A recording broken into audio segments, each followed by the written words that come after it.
na programa ay isang bayad na pagsasahimpapawid. Ang pamunuan ng New Gen FM ay walang kinalaman o pananagutan sa anumang opinyon, suhestyon o kuro-kuro na inyong mapapakinggan mula sa tagapagsalita o mga tagapagsalita ng programang ito.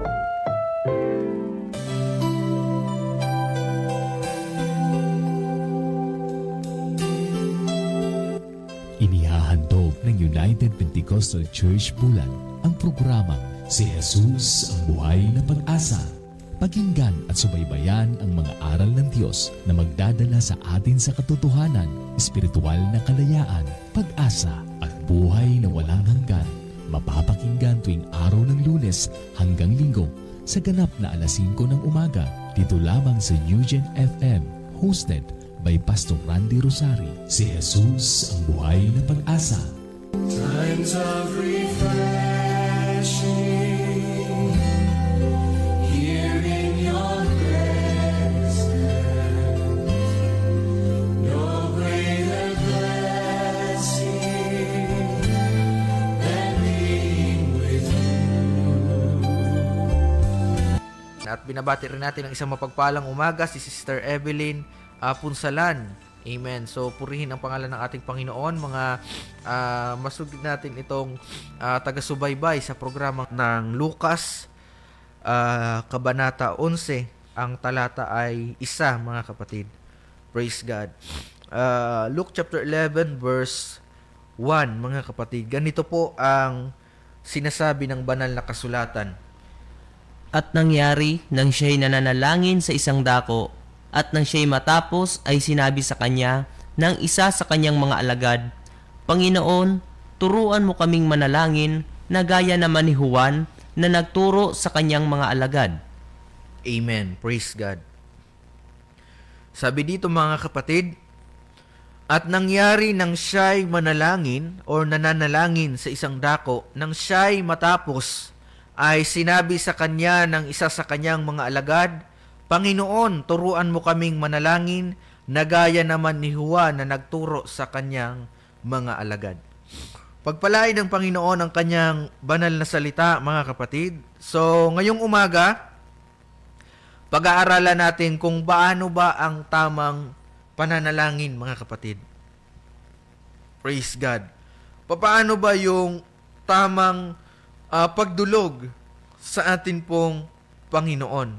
At ano ba ang pamantayan ng Biblia patungkol sa pananalangin, at pag-aaralan din natin kung gaano ba kahalaga ang pananalangin sa buhay ng isang tao, mga kapatid. Praise God. So, kasi mga kapatid, dapat natin itong pag-aaralan dahil maraming mga tao ngayon na hindi marunong manalangin, mga kapatid. Or para bang ignorante sila pagdating sa pananalangin, mga kapatid. Amen. Mayroon nga akong naranasang sitwasyon na kung saan mayroong pinag-lead ng prayer sa unahan, mga kapatid. And then, nakapagtataka kasi nung pinag-lead sila pinag-lead yung taong yun ng pananalangin, mga kapatid, lahat sila ay nagtatawanan. Which is wala namang nakakatawa, mga kapatid. Amen. So, sa panahon natin ngayon, kapag tayo ay nananalangin, para bang nagiging biro-biro ito sa iba, mga kapatid. Or parang walang kabuluhan ito sa iba, mga kapatid. Amen. At yun yung nakapagtataka na tayo ay balik-balik din naman sa relihiyon. Pero bakit parang hindi big deal sa atin yung pananalangin, mga kapatid. Praise God. So ngayong umaga, pag-aaralan natin, gaano ba kahalaga ang pananalangin sa buhay ng isang tao? At ano ba ang pananalangin, mga kapatid? Bakit ito ay importante? Praise God. Purihin ang pangalan ng atin pong Panginoon. So mayroon tayong tanong dito, mga kapatid. Ano ba ang pananalangin? Sino at kailan ba dapat manalangin? At kanino ba dapat manalangin? Praise God. So good morning kay Sister Helen Hailo, dyan po sa lugar ng Sorsogon City. Amen. So pagpalain po kayo ng ating Panginoon. So sagutin muna natin, mga kapatid, yung tanong na ano ba ang pananalangin? Amen. So kapag sinabi nating pananalangin or prayer, mga kapatid, ito po ay pakikipag-usap natin sa Diyos at pakikipag-usap ng Diyos sa atin. Praise God. So paano ba natin malalaman ang pangungusap ng Diyos sa atin? Sa pamamagitan po, mga kapatid, ng pakikinig ng pangangaral ng salita ng Diyos at sa pamamagitan ng pagbabasa ng kanyang banal na salita. Doon natin nalalaman kung papaano ba nakikipag-usap ang Diyos sa tao at ano ba yung nais ipabatid na mensahe ng Diyos sa tao, mga kapatid. And papaano ba tayo makikipag-usap sa Diyos? Of course, sa pamamagitan ng pananalangin. Amen. Ang Diyos ay naghahanap ng sinumang nagnais na siya'y makaugnayan. Amen. Dahil ang Diyos natin, mga kapatid, ay buhay, of course, gusto niyang makipag-usap sa tao. At naghahanap siya ng sinumang gusto niyang makaugnayan, mga kapatid. Amen. At dapat natin niyang tandaan na ang Diyos natin ay buhay. Kaya dapat kinakausap natin ang ating Panginoon, mga kapatid. Amen. Hindi natin, niwawalang bahala ang pananalangin sapagkat yan po ay pakikipag-usap natin sa Diyos. At ang Diyos ay nagnanais na tayo ay makanaig o makaugnayan.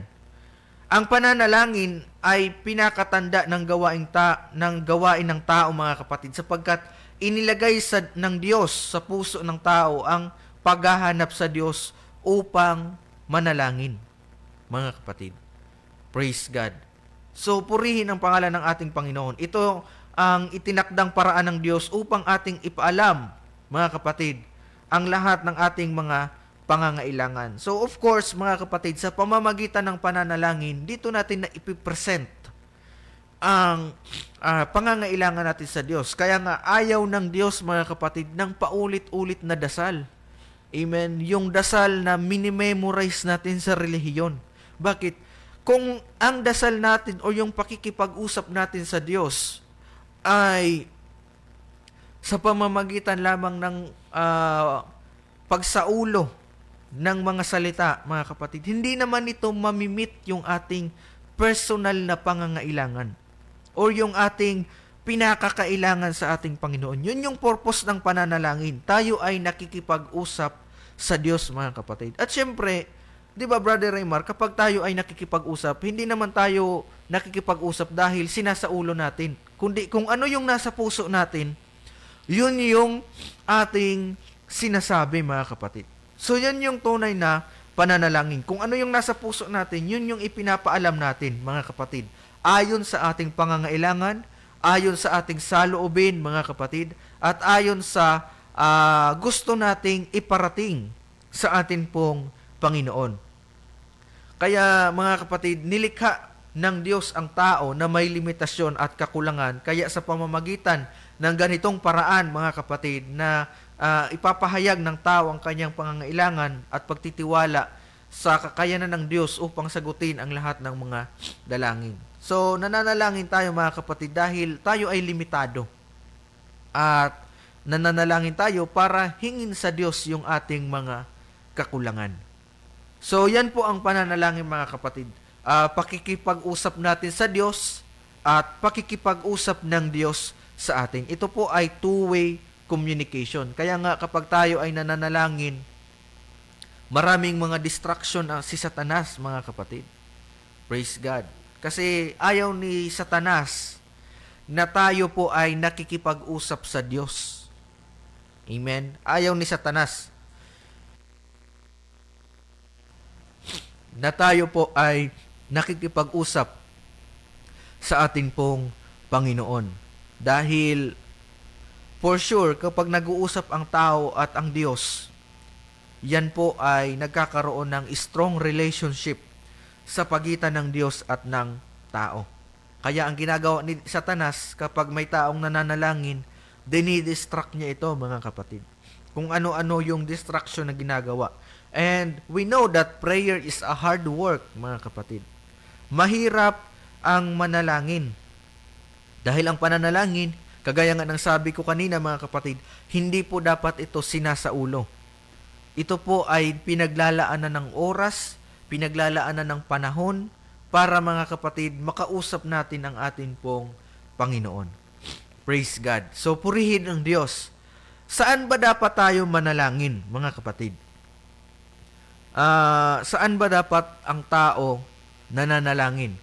Amen. So, dito po sa aklat ng 1 Timothy chapter 2 verse 8, ganito po ang sinasabi ng Biblia, mga kapatid.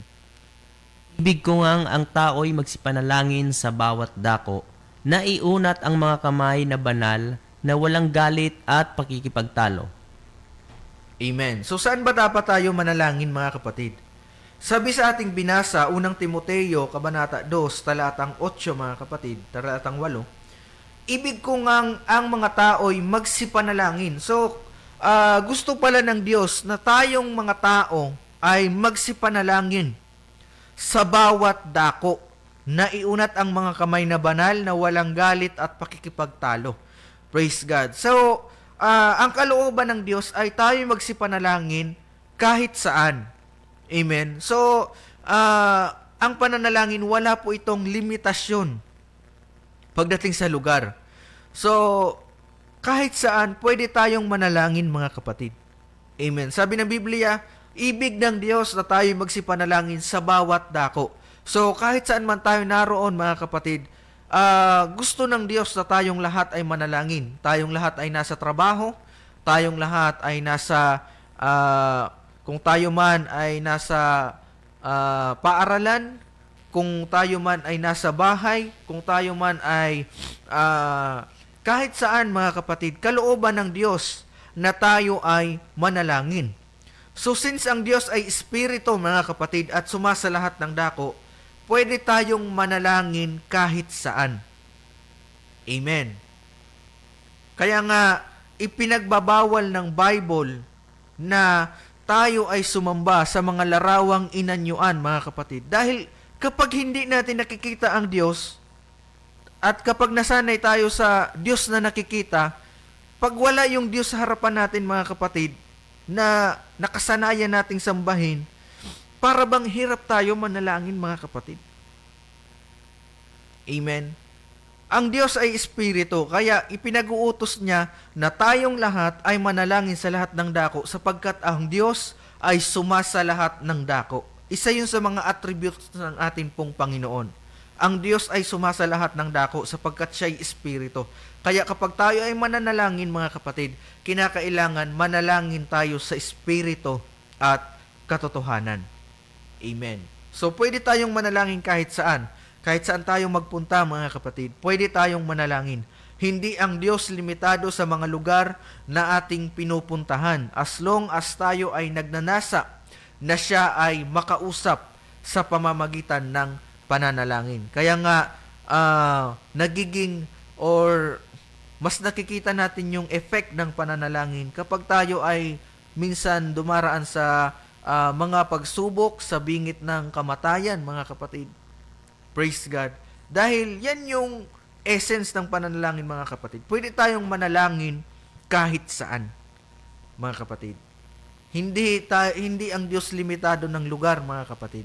Dahil ang Diyos ay Espiritu. Amen. Kaya nga ipinagbabawal ng Bible na tayo ay manalangin o lumuhod sa mga larawang inanyuan, mga kapatid, o larawang gawa ng tao. Dahil hindi naman yan sasagot sa atin, mga kapatid. Sabi ng Biblia, Jeremiah chapter 33 verse 3, mga kapatid, tumawag ka sa akin at ako'y sasagot sa iyo. So, isa yun sa mga benefits ng pananalangin. Na once na tayo ay tumatawag sa pangalan ng ating pong Panginoon, amen, ang Diyos ay may pangako na siya ay sasagot sa atin at siya ay magpapakita ng mga dakilang bagay, mga kapatid, na hindi pa natin namamalas. Praise God. So, saan pa? Unang-una, kahit saan pa tayo pwedeng manalangin, mga kapatid? Matthew chapter 6 verse 6, ganito po ang sinasabi ng Biblia. Datapot ikaw, pagka ikaw ay mananalangin, pumasok ka sa iyong silid. At kung mailapat mo na ang iyong pinto, ay manalangin ka sa iyong ama na nasa lihim. at ang iyong ama na nakakakita sa lihim ay gagantihin ka. Amen. So, sabi dito mga kapatid, datapwat ikaw, pagka ikaw ay mananalangin, pumasok ka sa iyong silid at kung mailapat mo na ang iyong pinto ay manalangin ka sa iyong ama na nasa lihim. At ang iyong ama na nakakakita sa lihim ay gagantihin ka. Praise God. So madalas natin ginagawa ang pananalangin mga kapatid sa loob ng silid o sa kwarto. Amen. Yun yung one of the best place ng pananalangin. Kaya nga, Brother Raymar, sa mga medyo may kaya, mga kapatid, kapag sila ay nagpapatayo ng bahay at kapag sila ay mananampalataya, naglalaan sila ng space, mga kapatid, para magpagawa ng prayer room. Amen. Maganda yon mga kapatid, dahil dito, kumbaga, sarili mo yung lugar. Amen. Walang distraction, mga kapatid. Amen. Walang makakaistorbo. Amen. So, biblical naman yon. Amen. Sabi ng Biblia, kung tayo mananalangin, pumasok tayo sa isang silid. At kung mailapat na natin ang ating mga pinto, manalangin tayo ng nasa lihim, mga kapatid.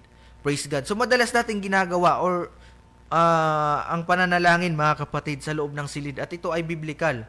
Dahil sabi ng Biblia, kapag tayo ay mananalangin sa ating Panginoon, manalangin tayo ng nasa lihim. Ibig sabihin, hindi sa lahat ng ating pananalangin ay kinakailangan may nakakakita sa atin. Amen? Or sadyain natin na kung kailan may nakakakita sa atin, doon lang tayo mananalangin, mga kapatid. Dahil kung nananalangin lang tayo kapag mayroong nakatingin sa atin or mayroong nakapaligid sa atin ng mga tao, mga kapatid, or may kamerang nakatutok sa atin para sabihin na nanalangin tayo, mga kapatid, hindi po yan tunay na pananalangin dahil yan po ay pagpapaimbabaw. Amen? Dahil sa panalangin, hindi ang atensyon ng tao ang kinukuha natin, kundi ang atensyon ng Diyos, mga kapatid. Praise God. Mayroon ngang nagsabi sa akin, mga kapatid, na dapat mananalangin lang tayo kapag tayo ay nasa simbahan, mga kapatid. So, anong purpose? Ang sabi ng Biblia, kahit saan pwede tayong manalangin, mga kapatid. Amen.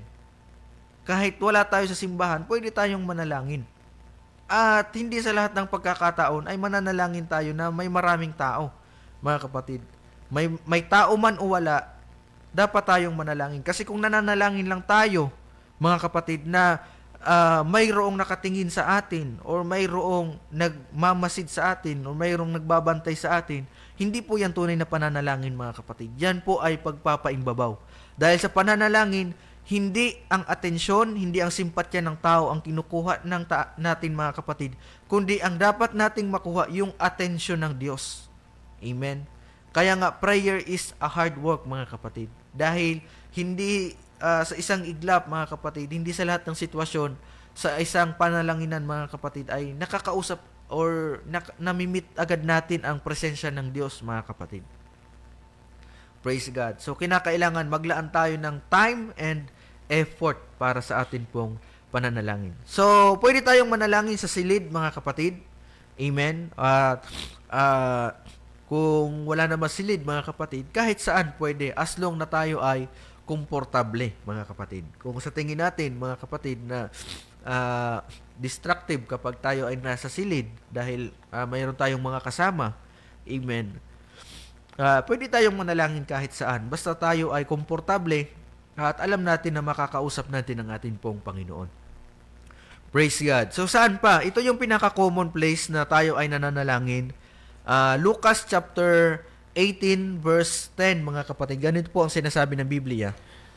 May dalawang lalaking nagsipanhik sa templo upang magsipanalangin. Ang isa'y Pariseo at ang isa'y maniningil ng buwis. Amen. So, isa sa mga pinaka-common place ng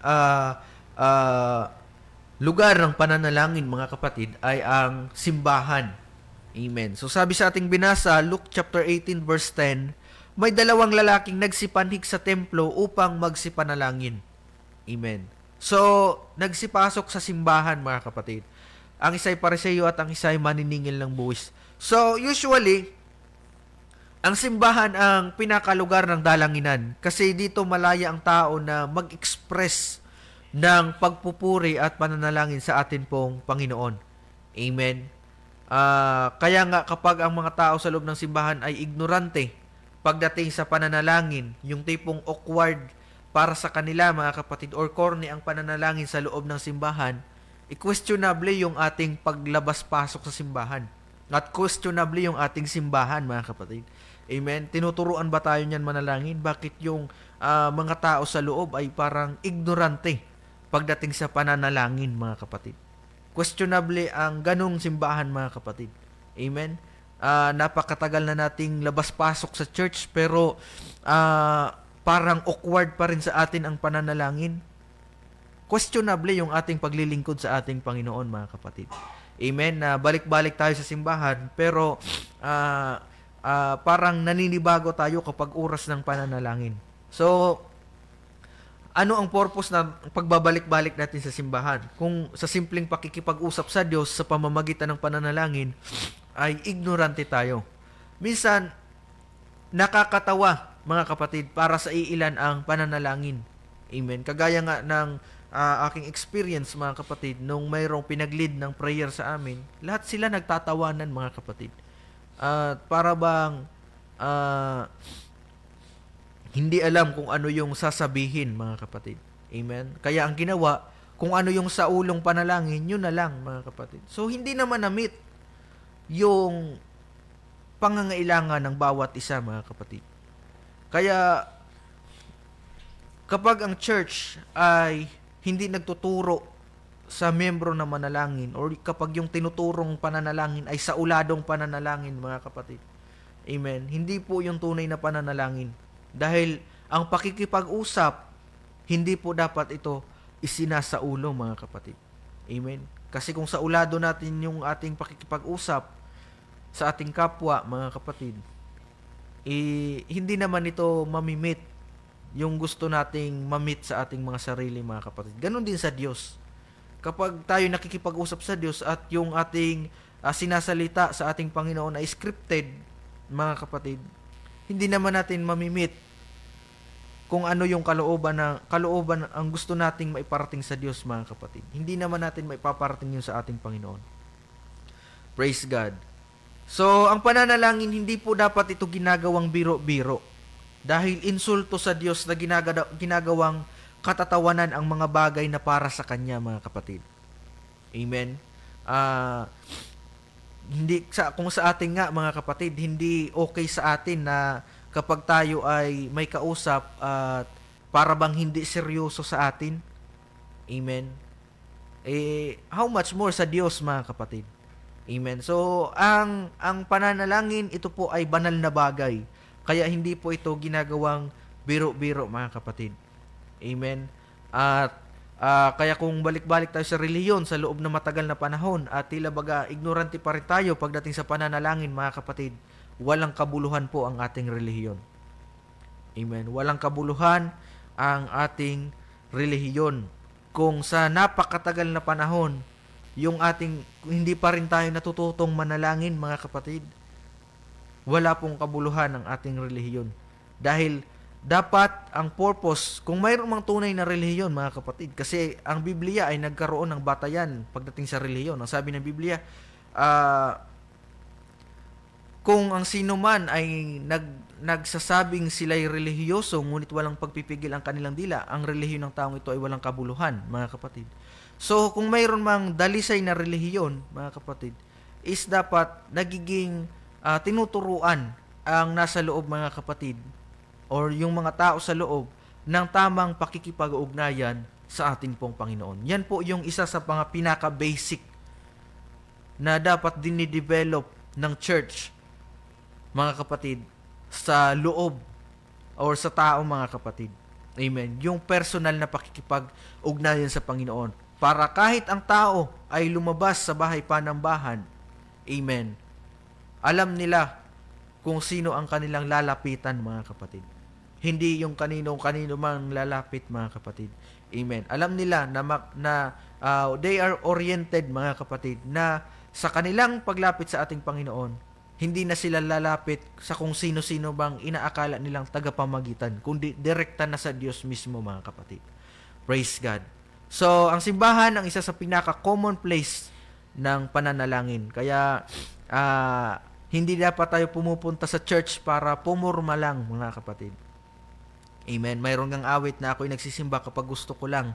Kapag mayroong damit na ipagyayabang, kapag may bagong relo, or kapag bago ang relo, or kapag bago ang sapatos, mga kapatid.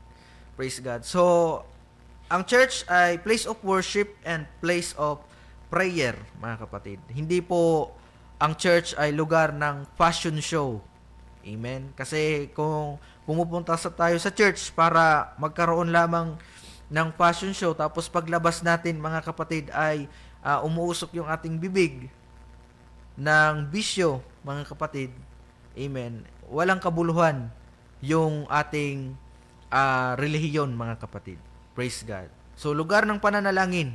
Amen. Kaya ang church ay dapat nagde-develop sa mga tao ng personal relationships sa Diyos, mga kapatid. Nililid dapat ng church ang mga tao patungo sa pagkakaroon ng personal na relasyon sa atin pong Panginoon. Sunod, kailan ba dapat manalangin? Amen. Ito ba ay dapat isinasagawa tuwing may okasyon lamang? Tuwing mayroong problema lamang, mga kapatid? O mayroong pagpapala lamang? Kailan ba dapat manalangin? Dito po sa aklat ng Luke chapter 18 verse 1, ganito pong sinasabi ng Biblia. At sinalita niya sa kanila ang isang talinghaga na sila'y dapat magsipanalangin lagi at huwag mangang lupaypay. Amen.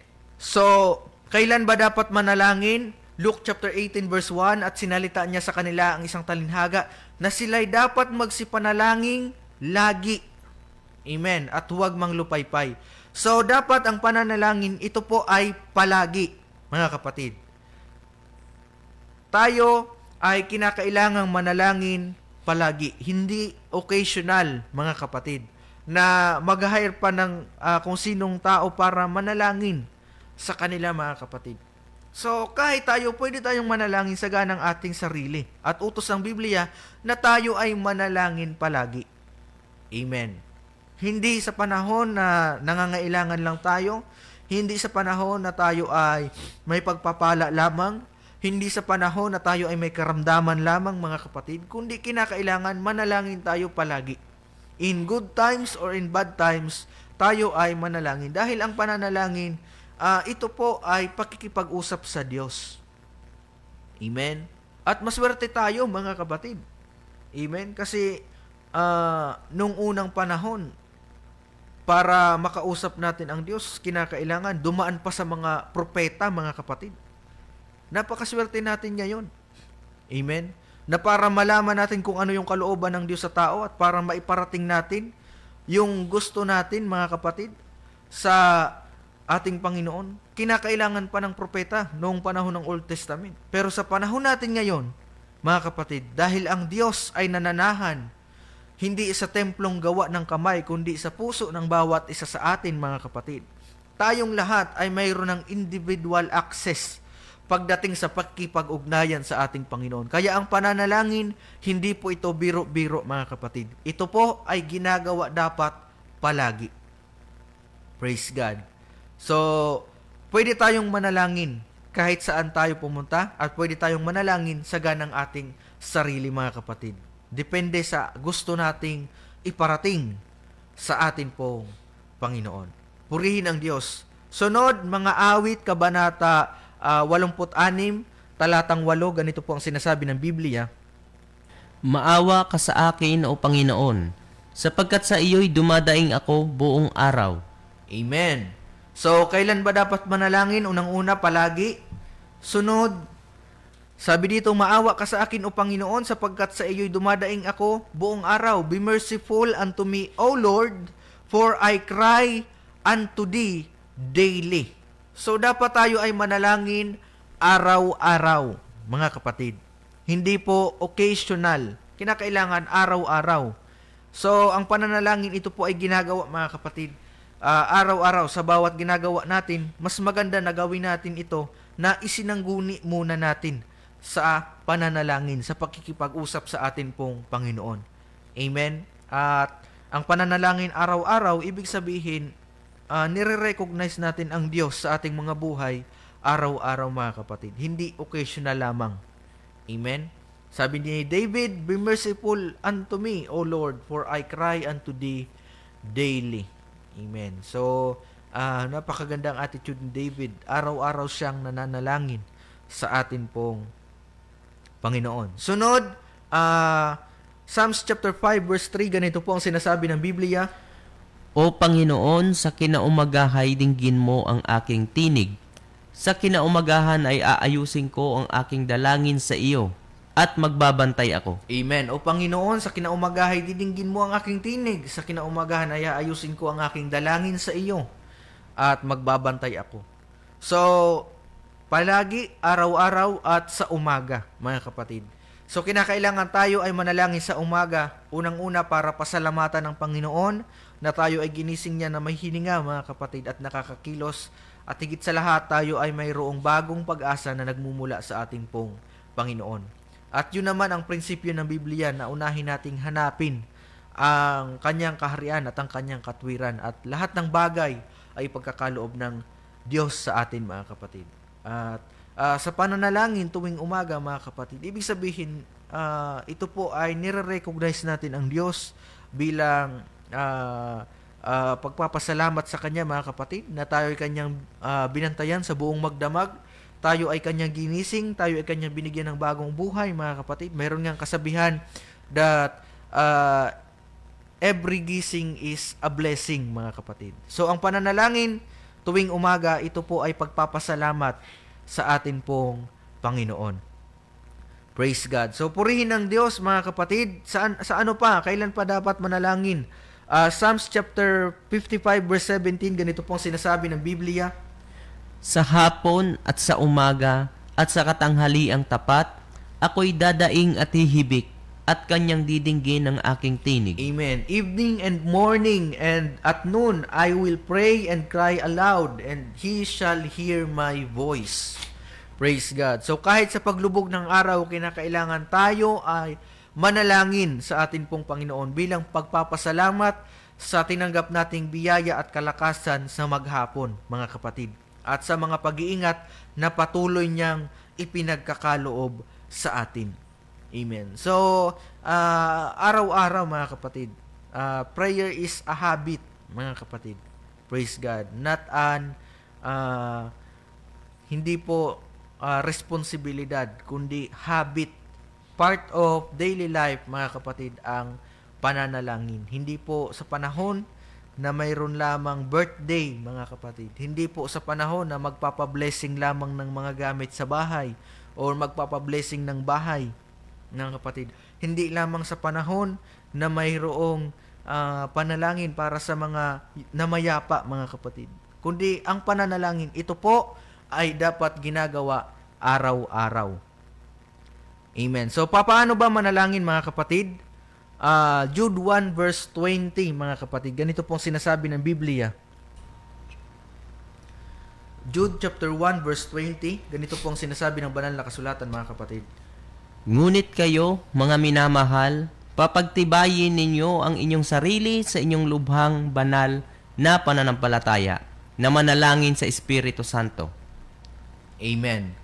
Praise God. So, ngunit kayo, mga minamahal, pagtibayin nyo ang inyong sariling sa inyong lubhang banal na pananampalataya na manalangin sa Espiritu Santo.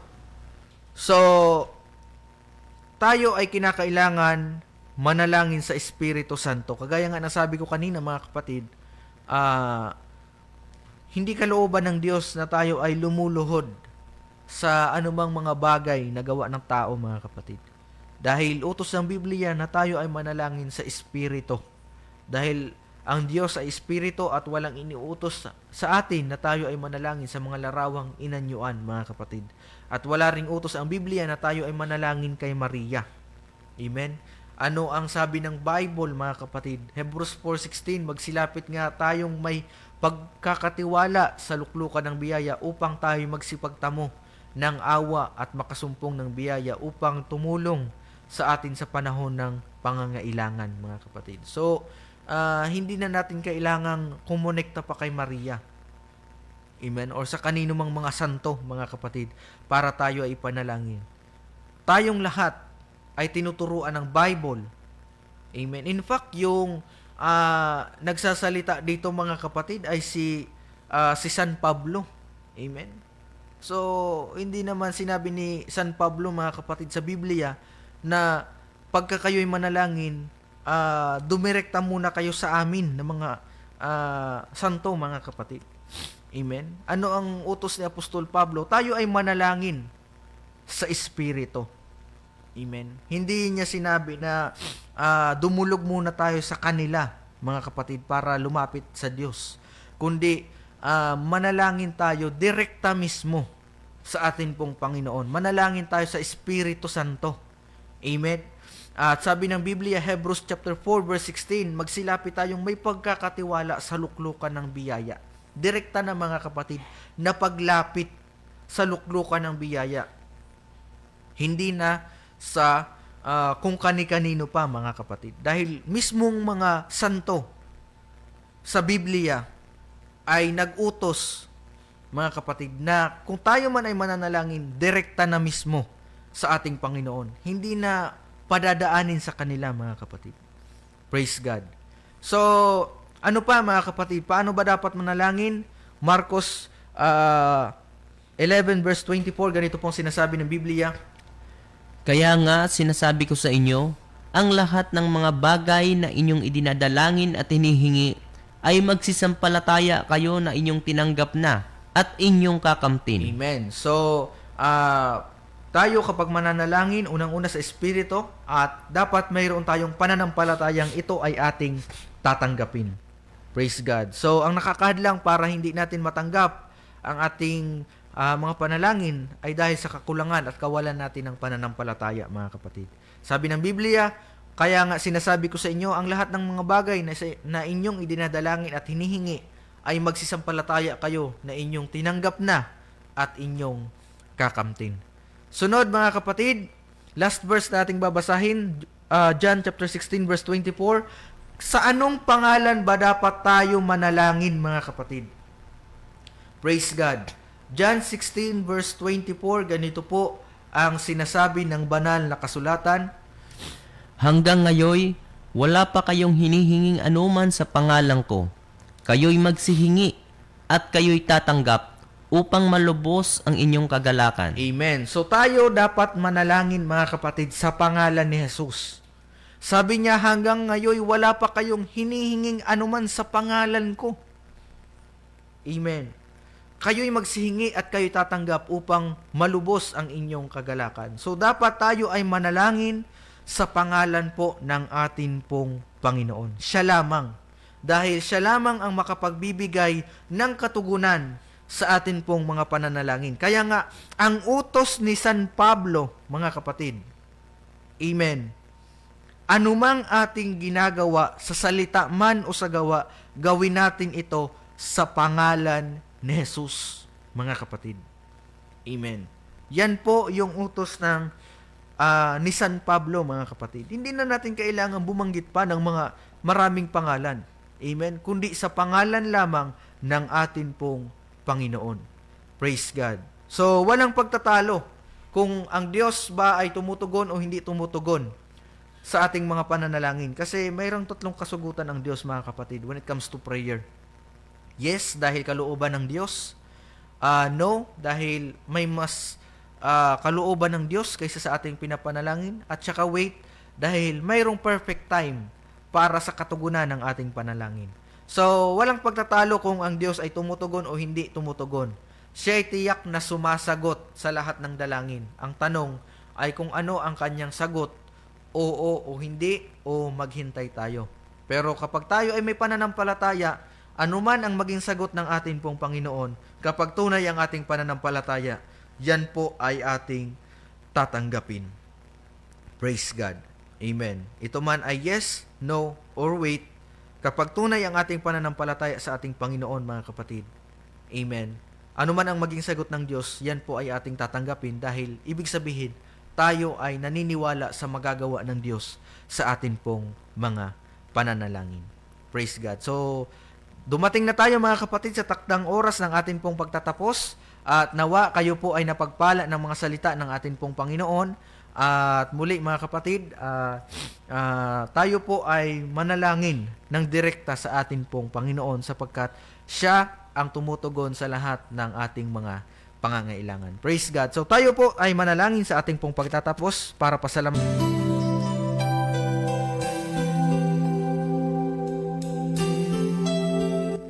Inihahandog ng United Pentecostal Church Bulan ang programang Si Jesus ang Buhay na Pag-asa.